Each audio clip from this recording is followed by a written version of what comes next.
ကျွန်တော်ရှင်းပြပေးမယ့်ဗီဒီယိုကတော့ IO အမျိုးအစား QF368B sticker ထုတ်တဲ့ setting နဲ့ပေါင်းချစာရွက်ထုတ်တဲ့ setting ကိုပြောင်းတဲ့ physical button အကြောင်းကိုရှင်းပြပေးမှာဖြစ်ပါတယ် printer ကို power ဖွင့်လိုက်ပါမယ်နော် level auto ဆွဲပါတယ် level auto ဆွဲတဲ့သဘောကဒီ printer ဒီ default setting အရာ level mode ကနေစပြီးလာပါတယ် level mode ကစလာတဲ့အတွက်ကြောင့်မလို့ကျွန်တော်တို့ကဘောင်ချစာရွက်ထည့်တဲ့အချိန်မှာစာရွက်တွေအများကြီးဆွဲသွားတာကိုတွေ့ရပါလိမ့်မယ်လက်ရှိအနေအထားမှာဘောင် sticker ထုတ်ချင်တယ်ဆိုလို့ရှိရင်ဒီပုံစံတိုင်းပဲဘာမှပြောင်းစရာမလိုပါဘူးအဆင်ပြေပါတယ်ခုလိုမျိုးဘောင်ချပြေစာစာရွက်ထုတ်ချင်တယ်ဆိုခဲ့လို့ရှိရင်တော့ကျွန်တော်တို့ physical button ဒီဘက်မှာအောက်ဆုံးမှာရှိတဲ့အကြောင်းလေးနှစ်ကြောင်း pause ခလုတ်လေးကိုနှစ်ချက်စတိုက်နှိပ်ပြရမှာဖြစ်ပါတယ်ကျွန်တော်နှိပ်ပြပေးပါမယ်နော်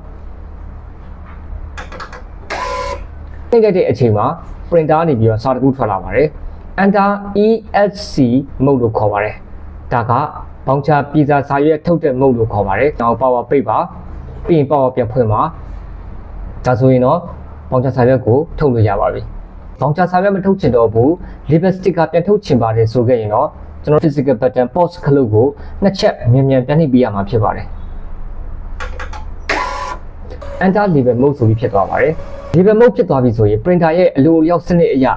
label gap ကိုလိုက်ရှာတာပါ label gap ရှာလို့မတွေ့တော့တဲ့အချိန်မှာစာရွက်တွေအများကြီးထွက်ပြီးရက်သွားတဲ့သဘောပါ label sticker ထုတ်မယ်ဆိုရင်တော့ label sticker တွေစတင်ပြီးထုတ်လို့ရပါပြီ